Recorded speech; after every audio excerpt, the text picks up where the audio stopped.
because that'll take hours. So what I am going to do is, basically it's very easy to make good sounding Amiga modules these days, because you just have to have the right samples. So you can just make whatever music you want, chop it up into reasonable sized samples, and it will come out sounding too good, to be honest. So I'm going to go through some stuff the way I used to do it when it was my full-time job, to make it sound like an Amiga mod. So it's various techniques that we used back then, and the samples aren't very big, they're pretty small. And so there's a restricted set of samples because back then, that's all I had. That's all most people had. You'd rip samples from games and demos and shove them in, and that's what you make do with. So the idea here is it's just a module with a bunch of samples, and we can just make whatever we can out of it. So I don't know how familiar anybody is with this. Does anybody done anything with it before? Nothing at all. Oh wow, okay, a bit over there. Oh, this is rudimentary then. Okay, so keyboard then, up, down, left, right. So we got 4 channels. Each of these travels downwards, and whenever it encounters a note, it will play it. It really is as simple as that, which is good for me when I started doing it because it's a bit like programming, so that's what I like. So if you, one of the things about making it smooth is learning all the keyboard shortcuts. And once you get that, you can be really, really quick with it. As it's been 20 years, I'm not so fast with it anymore. However, what I found preparing for this was that you don't forget. I know all of some of the keyboard shortcuts, all the commands and everything, it's all still there because I did it for so long. So if you've got it up and running, if you go to Instrument C, you can click on Sample here. And with the up and down arrows there, we can choose whatever sample we're on.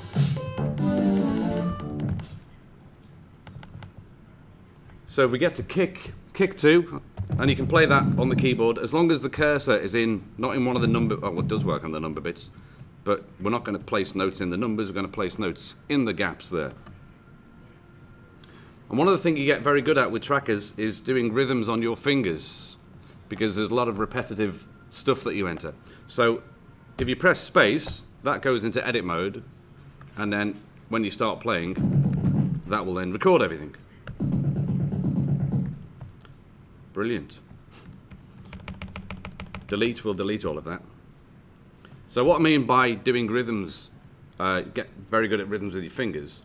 For that kick drum, I basically want to add one of those in if I do it every four beats, so we got a constant beat going. So it's doing this with your hands a lot. So it's, and that, you do that a hell of a lot with doing commands and stuff like that. It's actually easier on the real Amiga because there's no audio latency. And so when you type in stuff in here, you press the key and then it comes a bit later and it does put you out of it.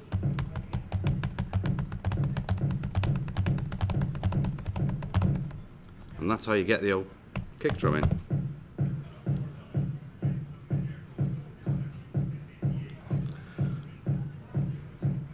So that's very easy, very straightforward. It's very obvious what's going on. What I'm going to do now, I'll add one of the volume commands. I'm going to put another kick drum in there. Now these columns here, these are your command columns. The C relates to the sample, so we're using sample C at the moment. So when it gets to there, it's going to play sample C at note C3. This is the actual command number, and what I'm going to do is I'm going to put a C in there, and C randomly means volume. So if I'll do it at the top one, just to show. So if I put a C command in and put in 10, that means play it at volume 10. So you can see that first one's quiet, the other ones are louder. And yes, you have to learn all of these commands. So I'll stick another kick in there just with volume 20. It's in hexadecimal, so it goes from 0 to 40. So a little extra.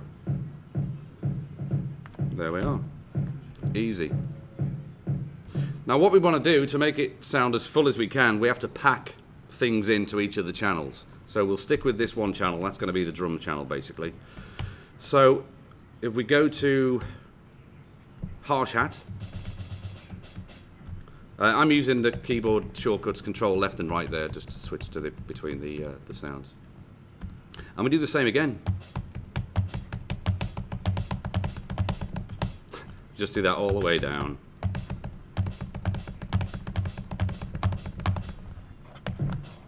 Easy.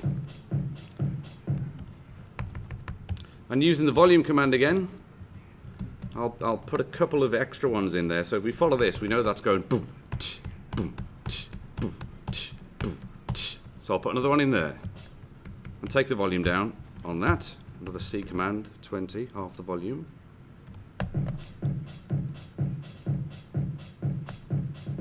There we go. So now we've started to get an actual piece of music. So I'll keep that as it is, just like that. We'll go to a bass line. So I've got a bass sound here somewhere.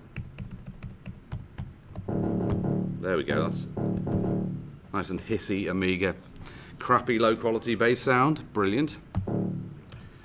So when I'll be doing this, I would just basically type in whatever comes into my head. So this is that's your keyboard for it. So I'll just do it doesn't really matter.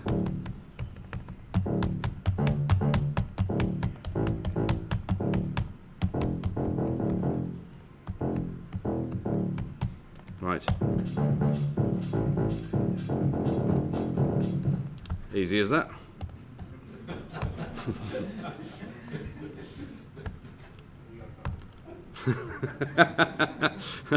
Have you done this before? Yeah, a little bit. So that was just stuffing in any old notes. Honestly, if you just get it in tune, it doesn't really matter. And that's the good thing about trackers, that they're dead easy just to throw stuff in. And as long as they're in the right place, you get something reasonable that comes out. So yeah, that's...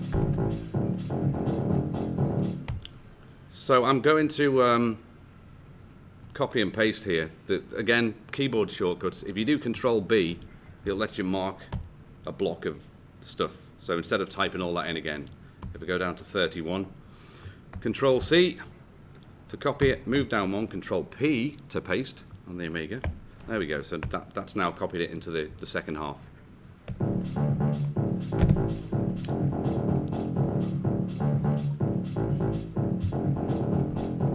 All right. Now, to make it sound more Amiga-y, what we'd all, because we've only got restricted number of channels, it's not really conducive to playing chords, because you'd use up 3 of your channels just to play a chord. So generally, you'd record a chord. Now, getting these to loop is an absolute pain in the arse, because usually it ends up with something that would be horrible and clicky, like...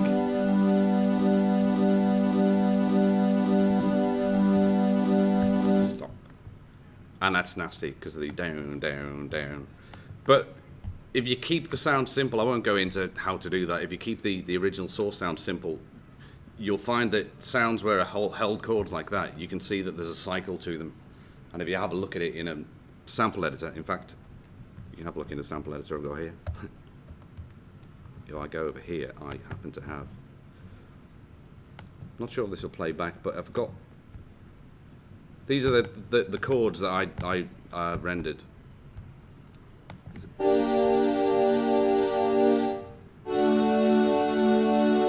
So you can see that we've got repeating patterns there. You can see how they go up and down. And if you take the right part and you loop that, you can hear that that's still nasty, clicky horribleness. But when you zoom in, if you match up one side, let's say there, and if you pay attention to the fact that it goes up, down, and then a load of noise, we go over to the other side, and we find something that looks basically the same. Up, down, that'll do. And now it should be better. No, it's still a bit clicky. So if we move that a little bit that way, shall we? Come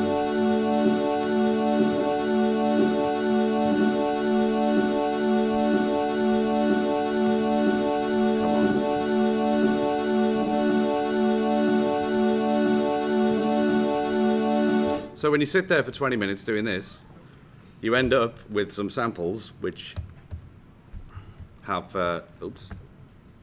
What were you using back in the day? Obviously not Audition to do that. There was a program on the Amiga called Audio Engineer, and it's very, very good. And that came with its own sampler and stuff. And the mechanism is exactly the same as what I was doing there. It's just the same. It was just a bit more of a blocky resolution display to do it on. That's all. So yeah, so there's.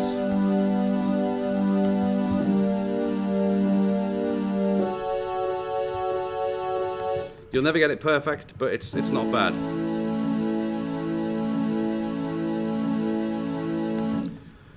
So, one of the very common techniques on the Amiga doing mods was you basically take one of your chord samples and you stuff it in. Where are we? So let's. There we go.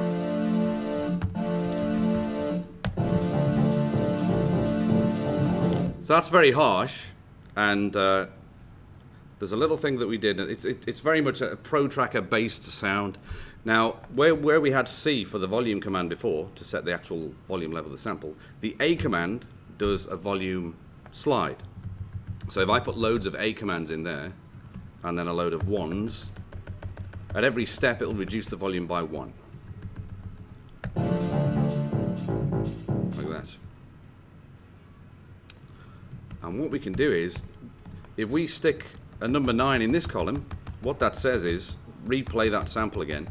Basically reset the volume every time it gets to there.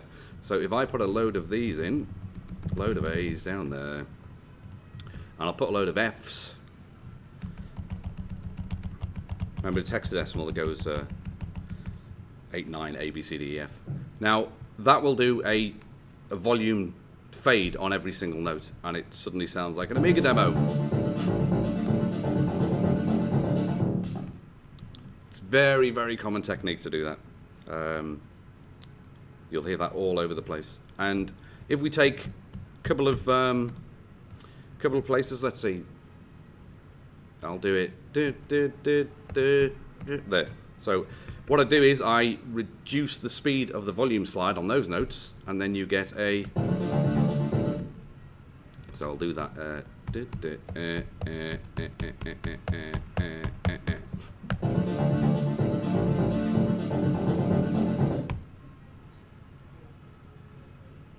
It's a little bit loud, so I'll turn the volume down here. There we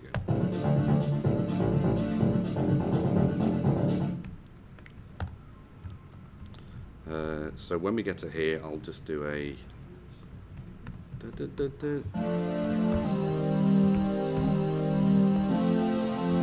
we are. So I'll do the same as what I did before and just do a copy of the block. Copy that, paste that to there. So there we go.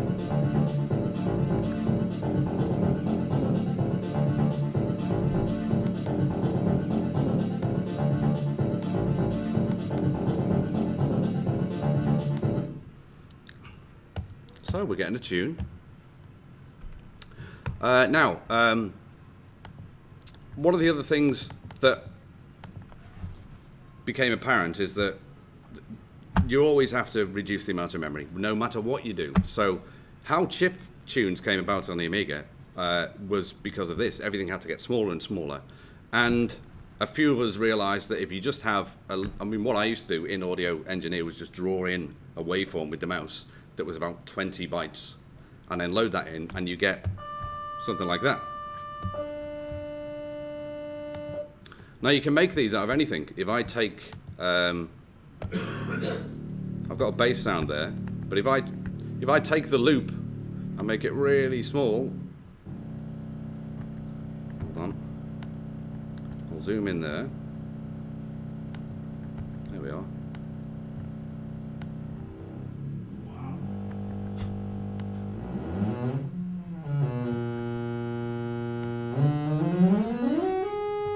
There you go.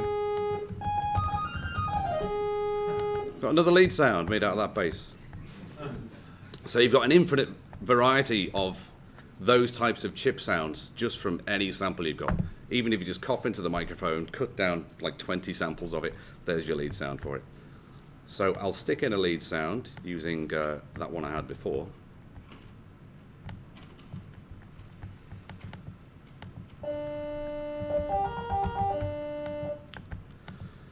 And again, I'm just going to think of a bunch of notes that just come into my head. So if I listen to it, my brain will make something up.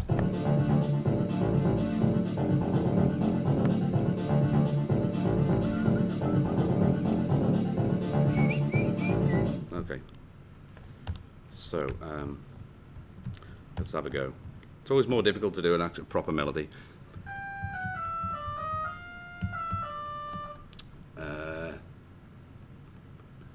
Okay.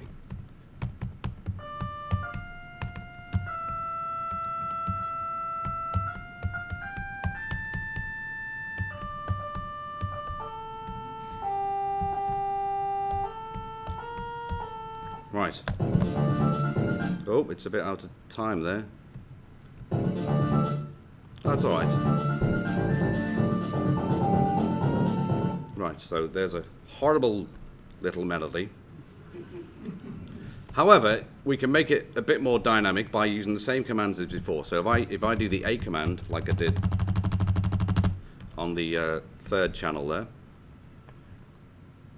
I can put in the same type of volume slide and it sounds a bit more reasonable. I'll do it as 8.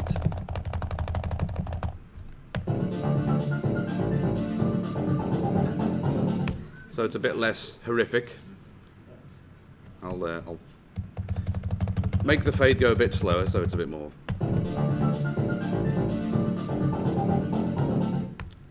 Excuse me. Yes? So the AA does it more staccato? So the A command, when it gets to that step, it will drop the volume at the speed of the number that you've put in there. Yeah. So if it's a 1, it'll drop. Basically, every frame, every 50th of a second, it will reduce the volume by 1. If I put it at 4, every 50th of a second, it'll reduce it by 4. So. Right. And of course, we can easily change the volume number there wherever you want. So if we make it plinky for a bit, I'll get rid of the volume on that bit. I'll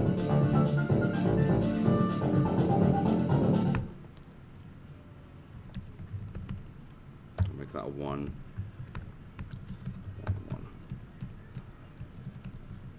Do a few more little numbers there just to make it a bit more dynamic. So it's starting to sound a bit more interesting than the brash, solid noise that it was at the beginning. But again, it's still only, whatever it was, 28 samples in the thing, so it's a tiny, tiny amount of memory. I'm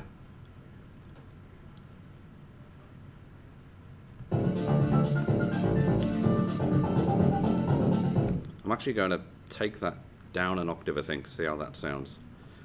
There's a shortcut key for that, and I can't remember what it is. You can, there's operations up here. Here we go. Octave down, there we are. Okay.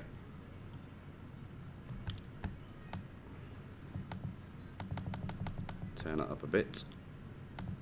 Can you do that with the command too? The octave? Down?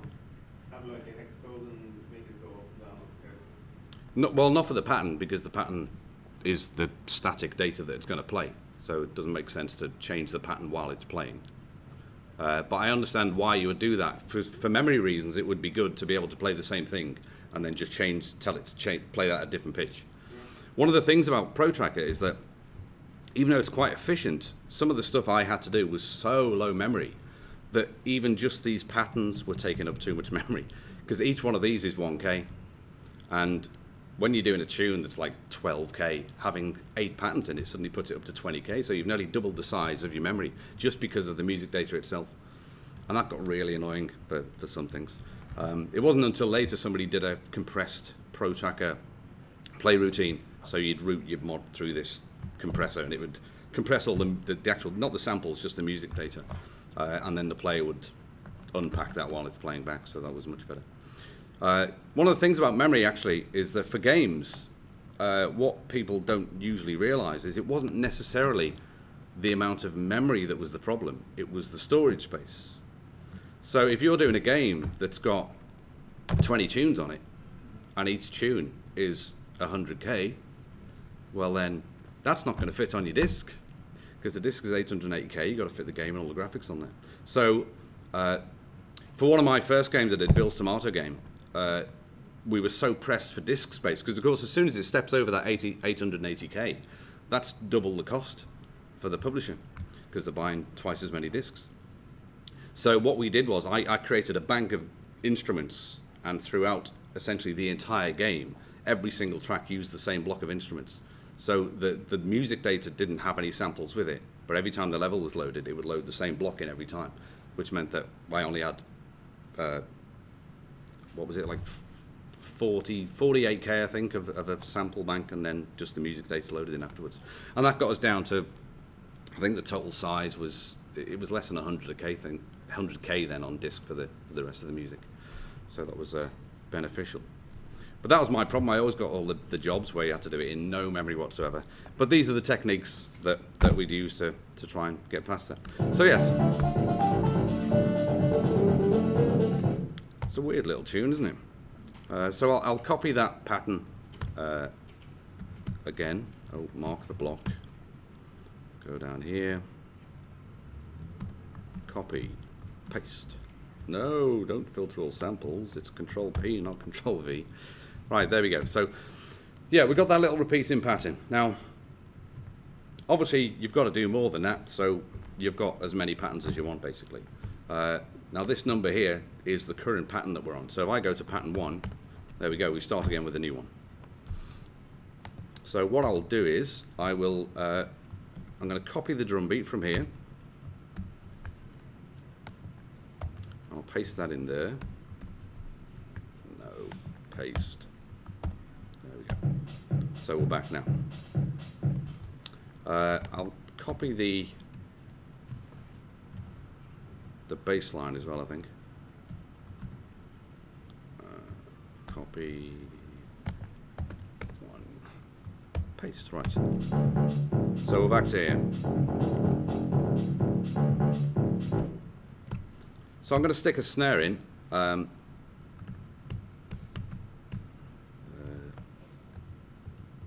do. So the snare's going to be there.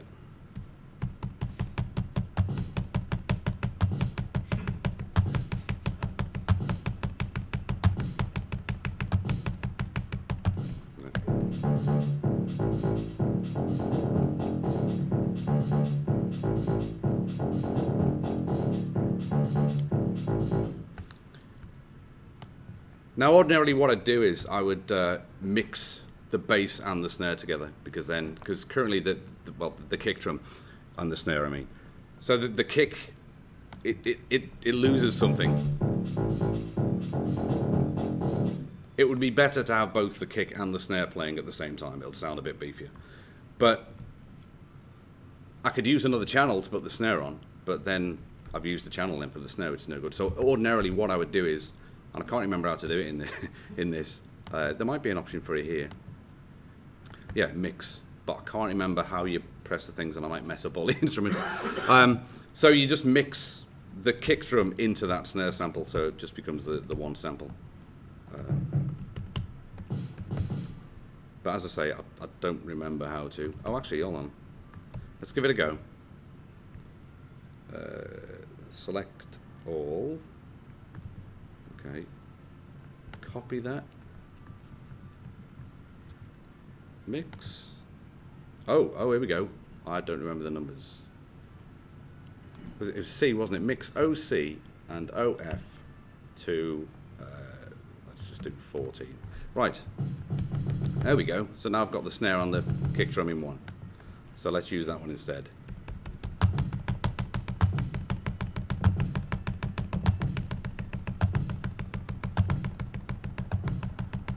There we are.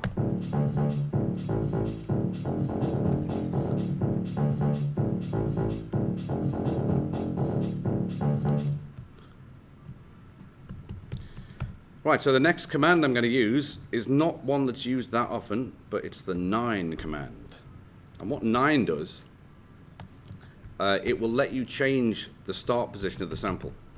So this, the bass sound, let's see, it's not that one. It doesn't have to start at the beginning. If I use the 9 command, I can make it start from somewhere else along it. Now, when you've got a sound like this, which is a filtered down, by making it start a bit later, you end up with a sound. So you can sort of do like a filter instead. So if I change this to 10, too big a number, 4. Let's try 6. No, there we go. I'll go with let's see. I'll just cut off that channel. There we are.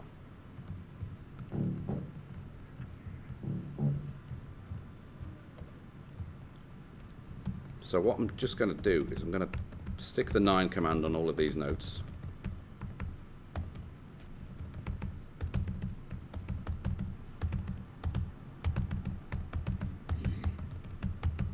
Right. And I'll just slowly decrease that number over time. So it's going to be a 6 for a bit. Then I'll do a 5. I'll do a bit sooner than that, actually. I'll do a 4 from there. 3, 2, 1, and then nothing.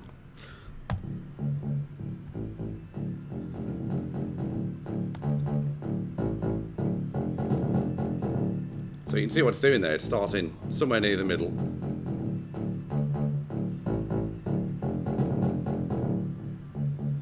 So it's not just a volume thing, it's softer because it's starting at a softer point in the sample. The dynamics. It gives the effect of dynamics. Yeah.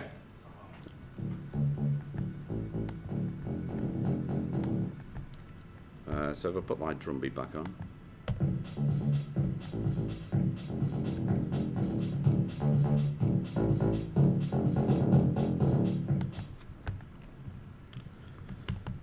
So we can add something else in now. Let's see. What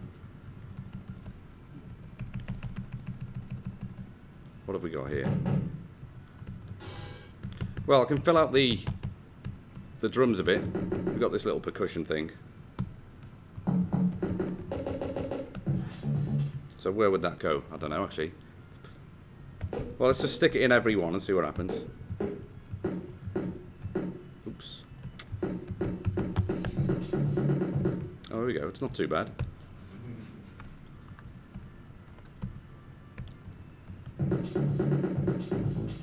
Oh, it's all right, yeah.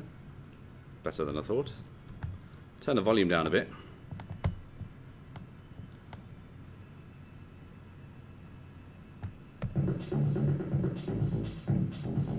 That's okay, so I'll use that. I'll stick that in the rest of the places down here.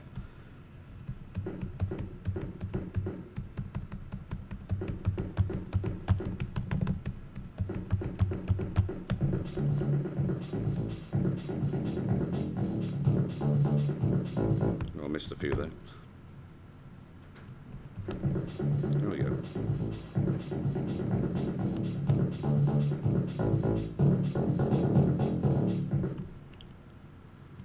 Right. Now I'm going to do one more little thing, which is another technique that we'd use. And again, you'll hear this in demo tunes if you listen to some of the old stuff.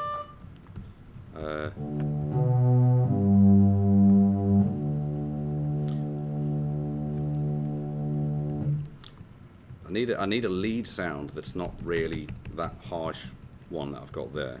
I think what I'll do is I'll take that bass sound I've got, and I'll just increase the pitch. This up sample or down sample will let me change the octave of it.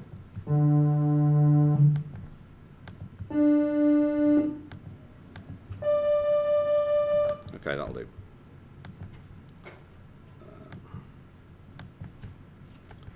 Take that loop off, and then what I can do here is do the volume fade thing. Press ramp. There we go.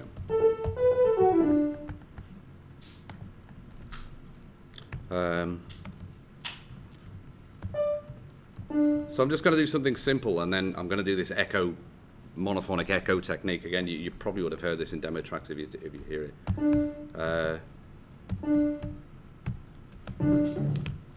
Think of a tune now. Oh, that'll do. Nope. That'll do. Simple as that. Right. I'm going to cut it a little bit. It's still a bit. I'll fade it out a little bit sooner. So I'll just do the same as I did just before. I'll select everything. Select. Display. Range all. Come on, there we go. Volume. Ramp. That's a bit better. Right. So it's a weird technique, and it's quite peculiar to doing this sort of thing. But the idea is, because that's so dry, we put an echo in, and it's very fiddly to do this. But what you do is you repeat the notes at some position further down, wherever there's a space. So if I wanted to do, I'll leave 3 until the echo occurs. So from this one here, 1, 2, 3, I'll put it there, same note as it was, but I'll decrease the volume of that one. And then if there's space, 3 back up from that one, there's another one, same note, 20. They're all C's. I should have done another melody right now, but we get to the end here. Now again there, 1, 2, 3, 1, 2, 3, 1, 2, 3. I'm just going to make those. Oh no, it's not right. There we are. So C20, and I'll halve that. Again, it's hexadecimal, so you get used to doing hexadecimal numbers. 20, 10, 8, 4. And then we'll do the same with this note as well. So again, we start there, go 3 down, 1, 2, 3, same note. Lower volume, 3 down, lower volume, 10, 8, another one of those. Right. Wow. Right, like that.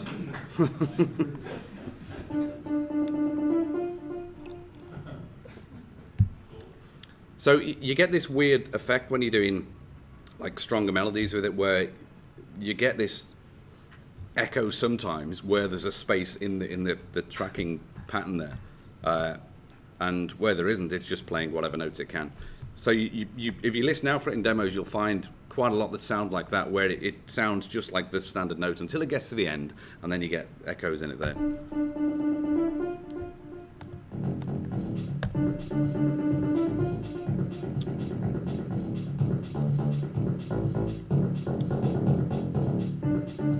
Yes, so it's quite fiddly to do that because of what you saw I was doing there, where I'm going, right, that's a C, 1, 2, 3, C, right, go that one, that's an E, put an E in, and doing all the volumes and stuff. It's one of the reasons why it takes a while to do these sorts of things, because it's very fiddly like that, and it looks very programmery with all the numbers and everything. But this is good compared to having to do it with a assembly play routine like I had to on some platforms, because on that one you can't, it's not visual, it's all just typing in hex data into the code, and when you get one of the notes wrong, you can't tell until you play it. So when you get to like 2.5 minutes into the track, you have to play it for 2.5 minutes, and then you realize that you've got a wrong note, and then you have to edit that, play another 2.5 minutes, and it just took ages and ages. When you get into the end of the track, you have to listen to it every single time till you get to the point where hopefully it was right and you haven't made a mistake. So what I can do here, I mean, it's going to be a bit disjointed, but up here, this is our sequence of patterns. So it's going to start off at a 0, then play pattern number 1. I can make it play pattern 0 twice if I wanted, maximum of 5, and then it'll play pattern 1. But I'll put that back to 1. So that'll just play.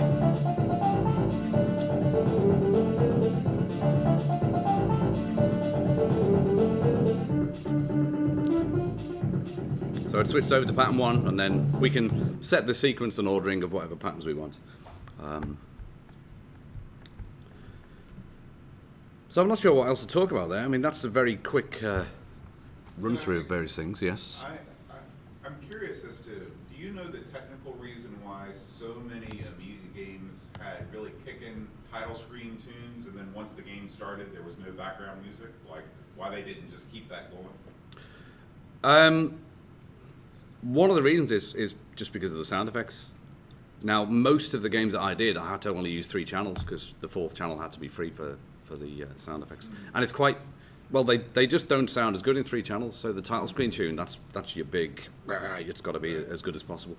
Now, because what would happen in the game would be something like this. Every time a sound effect would play, it would cut out one of the channels. So you would get it sounding like this.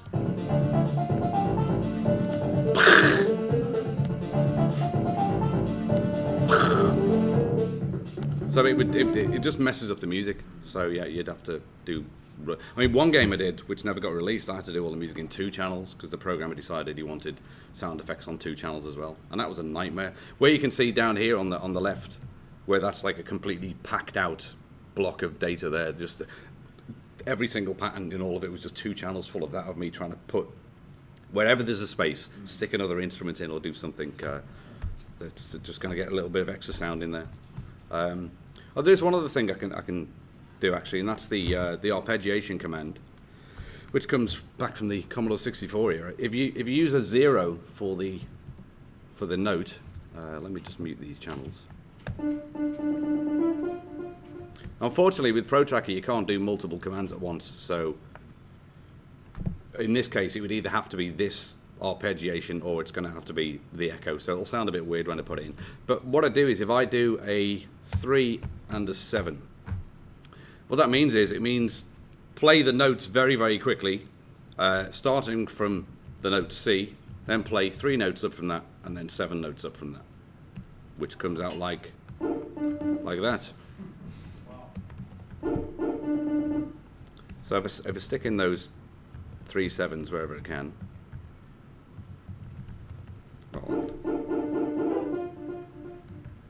Question?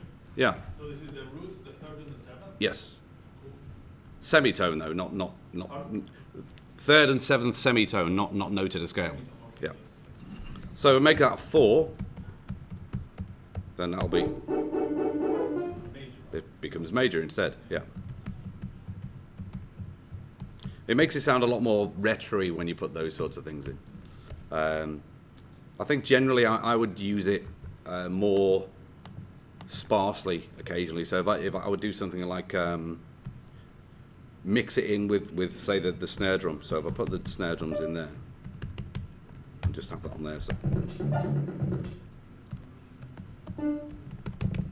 Where are we?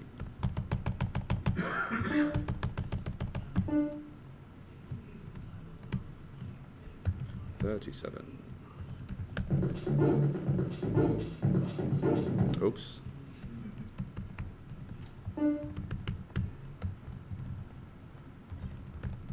Because what that does then, I mean, if you used a channel there, if I was really pressed for memory or whatever it's going to be, what you can see there is that it just so happens that the way I've written that bass line, there's always a space wherever that note is. So I can actually use that to my advantage and put that over here instead.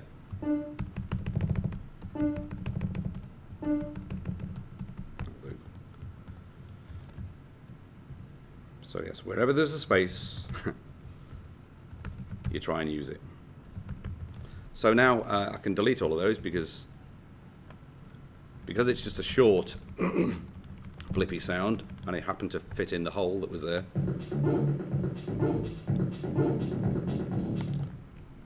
It means we get away with another free channel now.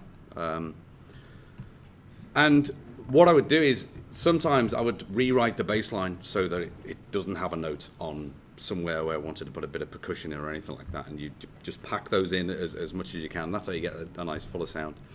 So I can put, I'll just put that chord back in.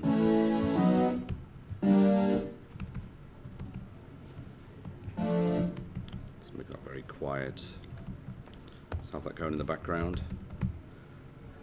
Because I've got that channel free, so I'll fill it out with some frequency content. There we go.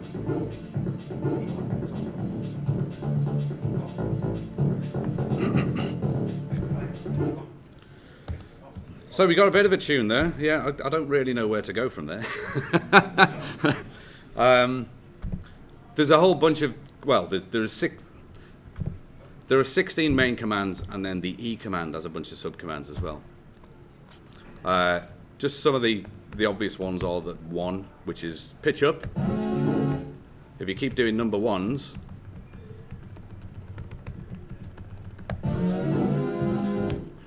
that goes up, 2 goes down. 3 goes to the note that you want it to. So if I do an F, I'll have to get rid of that there. It will actually just stop when it reaches the F, which makes it a bit nicer. Another very useful one is 4. If we stick some numbers in after the 4, we get vibrato. And it relates again to that very thin lead sound. You stick a bit of vibrato on it. It sounds a bit better. If I change that over to the lead sound that I had before, chip lead, number 4.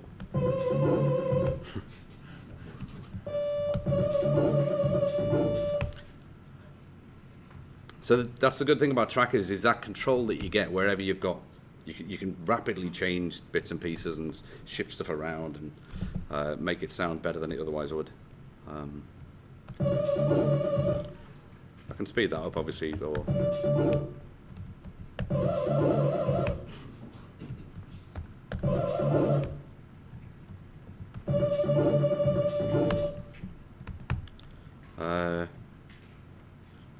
that's all the main stuff, really.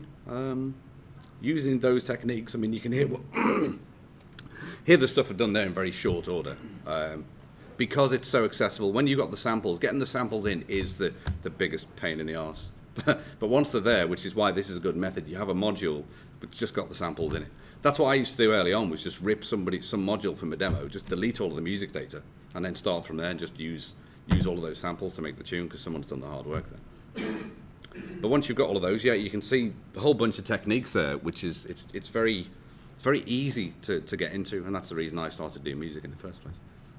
Do you think that the fact that Protracker lends itself so much to just setting down like a 4 on the floor at the beginning, that it really kind of makes a lot of tunes start to sound similar? It can do, yeah, because you've got to do a lot more work to make it not do that. Mm-hmm. And if you're doing, I mean, I did a whole bunch of styles of stuff in tracker format, and it gets very intricate to do what are seemingly some of the most simple things. So, for example, if I had a string sample and I wanted to do a nice smooth string melody, I would use 2 channels for that, so that the notes can overlap as it's playing. But I would have to manually put in all of the C commands to make that fade in and fade out. So as one note comes in, that one goes out, and that's all just loads and loads of C, and then 10, 9, 8, 7, 6, 5, 4, 3, 2, 1. Just doing that for ages. So it takes quite a while to do stuff that's not geared to doing, as you say, 4 on the floor stuff like that. Yeah, so it is good because it's so set on these beat timings. Right. And once you get into it, you really start to get very, very fast at it, because everything you know what the numbers are down here, the correct places, so you know that it's going to be 0, 8, 16, 24, 32, 40, 48, and you just jump around very, very quickly when you get in that mindset. You start to see how all the numbers are just very musical, and so it is very rapid for doing things. So yeah. Do you find any use in Optimus, like real-time playing? I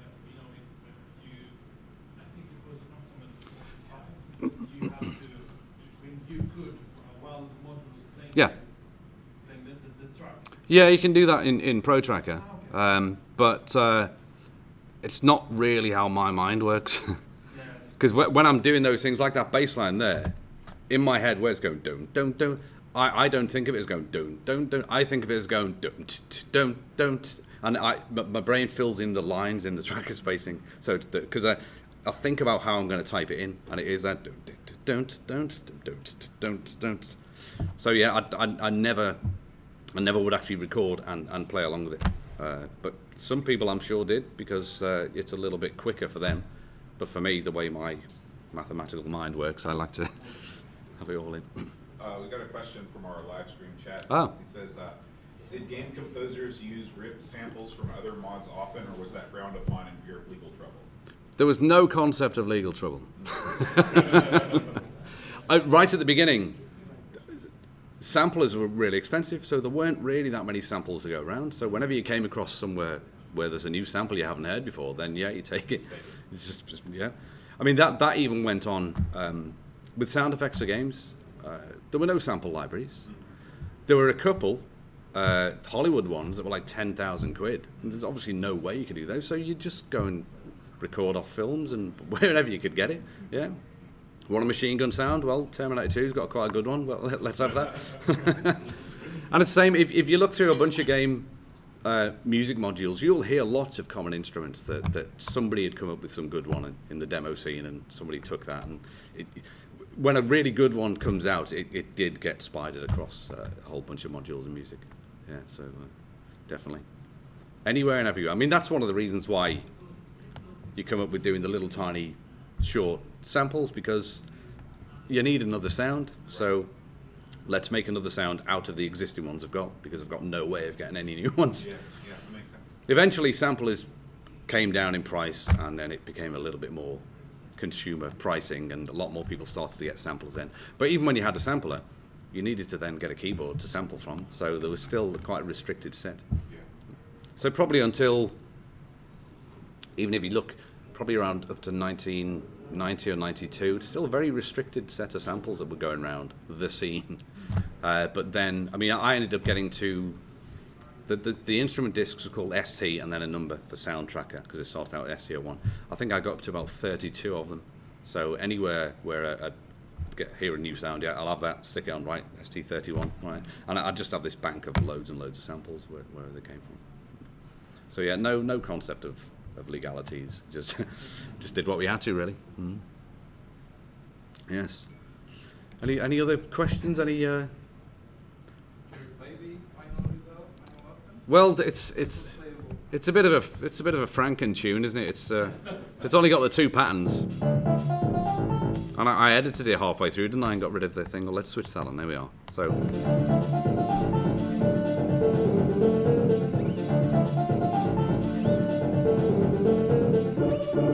Oh. Let's switch that off. Yeah, I probably should have finished that bit, shouldn't I? Instead of just leaving the note hanging. Well, you should know by now there's an easy way to fix that. I'll just fade it out. There we go. Put a bunch of A's in. And a bunch of 1s. And oops.